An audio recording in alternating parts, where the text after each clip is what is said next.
Bienvenidas y bienvenidos, gracias por estar en este programa y gracias a nuestros invitados que han aceptado nuestra convocatoria para conversar esta noche sobre varios temas alusivos o en torno a una fecha de conmemoración en México, el 45 aniversario de la matanza de Tlatelolco y bueno, desde luego todo lo que significa para México 1968 y este evento trágico que desde luego ha marcado la historia de este país.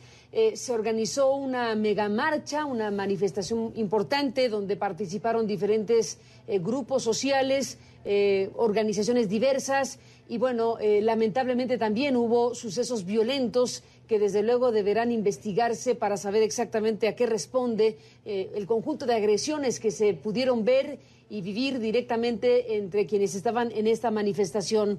Yo le agradezco mucho a Darío Ramírez. Darío es director de Artículo 19 en su oficina para México y Centroamérica, y Artículo 19 en México, bueno, pues lanzó una convocatoria, una idea de perder el miedo para las manifestaciones en virtud de lo que ellos llamaron una especie de patrón de las propias autoridades en las últimas manifestaciones para disolver manifestaciones y no estrictamente proteger a los manifestantes. Eso fue lo que impulsó Artículo 19 a lanzar la idea del no al miedo a participar en una conmemoración de este tipo.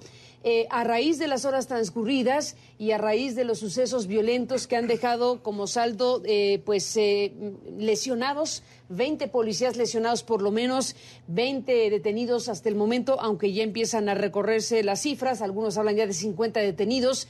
Había una conferencia de prensa en estos momentos que se canceló por parte de la autoridad local y tendremos que esperar a que se reporte por parte de ellos lo que tengan que decir. Así que bueno, Darío Ramírez, como director de Artículo 19, bienvenido a este programa. ¿Cómo estás? Saludos. Muchas gracias, Carmen. Pues un poco consternado por los hechos del día de hoy aquí en las calles de la Ciudad de México. Me parece que nadie puede estar satisfecho con lo que pasó hoy en la calle Reforma, ¿no? Estuvieron monitoreando, como lo anunciaste esta mañana, lo que iba sucediendo en esta manifestación. ¿Podrías narrarnos lo que vio Artículo 19? ¿Podrías describir lo que pudieron ir recogiendo en este monitoreo, en su propio testimonio? Claro, mira, desde hace una semana estábamos en contacto y formamos la red de solidaridad Rompe el Miedo, que está constituida por diferentes periodistas, independientes, freelancers, fotógrafos, camarógrafos, que de alguna manera sabían que pues se podía prever que iba a haber violencia en la marcha del 2 de octubre del 2003.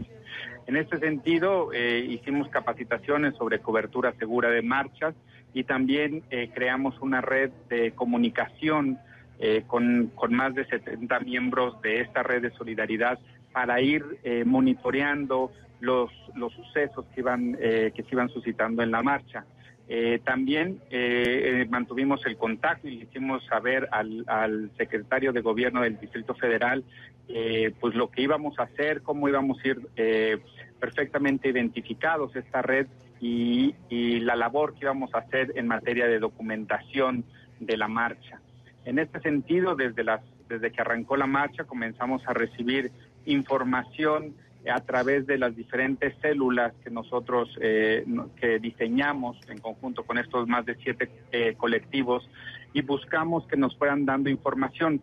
Creo que lo importante del ejercicio es primero la cobertura en vivo por parte de este grupo que nos iba señalando dónde había hechos de violencia, a quién estaban deteniendo, si los policías estaban, por ejemplo, deteniendo, policías vestidos de civiles estaban deteniendo o golpeando manifestantes, y también la comunicación con la Comisión de Derechos Humanos del Distrito Federal fue sumamente oportuna, y todo esto lo pusimos en una cobertura en vivo en la página, que a través de blogging, a través de las redes sociales pudimos ir buscando la información, pero sobre todo la fuimos confirmando, y de hecho sirvió para que varios periodistas que fueron detenidos momentáneamente después de la intervención de la red fueron liberados, o también, por ejemplo, a un colega que fue golpeado por una piedra aventada por granaderos, fue atendido por uno de los paramédicos que eran parte de nuestra red.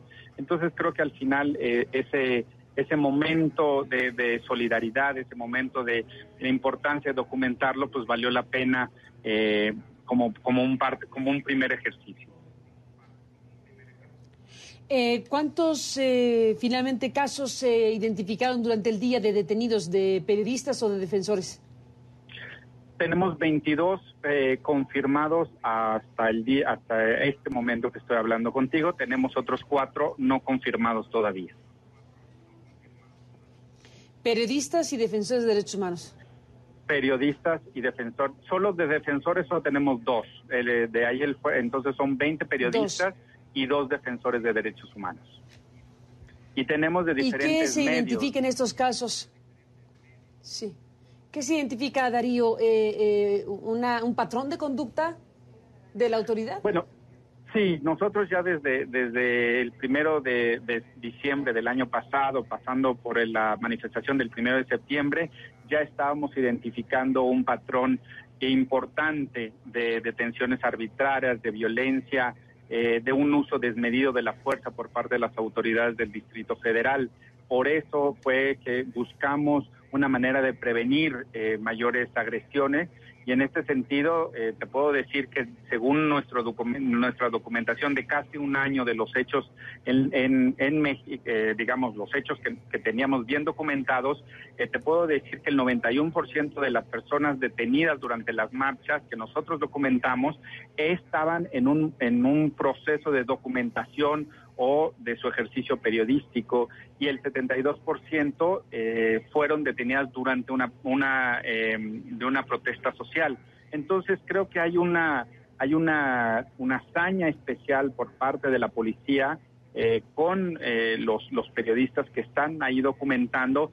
Yo lo atribuyo a una falta de protocolos, de una falta de actuar, de contención de la violencia por parte de la autoridad, y que cuando responde de manera desmedida y sin hacer una clara identificación de los que están generando la violencia. No sabemos las razones por las cuales el secretario de Gobierno del DF canceló la conferencia de prensa programada para este día, pero lanzó en el día, durante sus comunicaciones vía Twitter, que como cifra preliminar el saldo de la marcha por este aniversario del 2 de octubre es de 20 policías lesionados y 20 detenidos. Estos 20 detenidos no me imagino que sean los mismos que estás reportando tú, Darío, ¿o sí? No, porque nosotros solo tenemos 2 personas detenidas, y las otras fueron personas que sufrieron algún tipo de violencia por parte de la autoridad o cualquier otro cualquier otro grupo o de los llamados anarquistas. Pero yo creo que es importante que el secretario de Gobierno salga, porque también, por ejemplo, está el tema del uso de balas de goma contra manifestantes. En algún momento el gobierno del Distrito Federal salió a decir que no estaban usando balas de goma, y hay nosotros tenemos fotografías donde se ve a granaderos lanzando balas de goma, e inclusive tenemos un video de un manifestante que tiene una herida de bala de goma. Entonces me parece que el uso desmedido de la fuerza está claramente documentado, y creo que eso es lo que tenemos que atacar, no solamente para señalar a alguien que no está cumpliendo su deber de garantizar y proteger la libertad de expresión en un sentido como en una marcha del día de hoy, pero que sí tiene que evidentemente salir y dar parte de lo que sucedió con este tipo de armas, ¿no? Ahora, para cerrar, Darío, hay 20 policías heridos. Hay, desde luego, imágenes de personas que con capucha pues agredieron seriamente a los policías, dañaron edificios, rompieron vidrios, hicieron vandalismo, les llaman anarquistas. ¿Qué diagnóstico e información puedes tener, Darío, como director de Artículo 19 y como quien junto con otros estuvo monitoreando precisamente esta manifestación? Bueno, yo creo que eso es importante, Carmen, señalarlo y decir que venga de quien bien venga la violencia, es condenable. Pero claro que agredir a un policía está mal, claro que agredir a un policía es un delito, y claro que la policía debe tener las capacidades necesarias para en flagrancia detener a aquellos que claramente, lo vimos en todas las pantallas y la cobertura y las fotografías que nos iban llegando, estaban claramente identificados.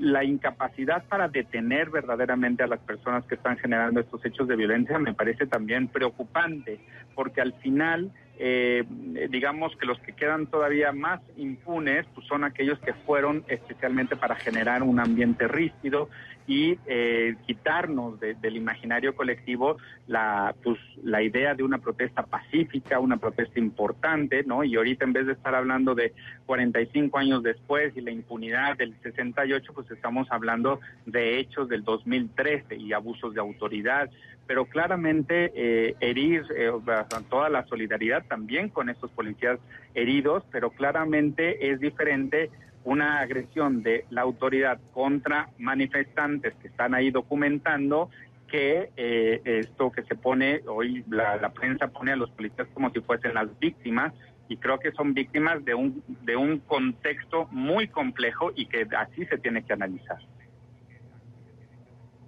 Contexto muy complejo y desde luego ahí están los policías heridos que también desde luego forma parte de este contexto complejo, como lo dices, Darío. Habremos de seguir conversando. Gracias por lo pronto por estar aquí y nos mantenemos en comunicación. Gracias, hasta la próxima, Darío. Hasta la próxima, gracias, Carmen. Volvemos después de la pausa. Gracias, Darío. Volvemos después de la pausa. En este programa se encuentra en el estudio el periodista Jacinto Rodríguez Munguía. Él ha contribuido con muchas cosas en la investigación periodística documental y ha dado una aportación en la revista MX que está circulando al haber entrevistado al hijo de Luis Echeverría. Volvemos con él.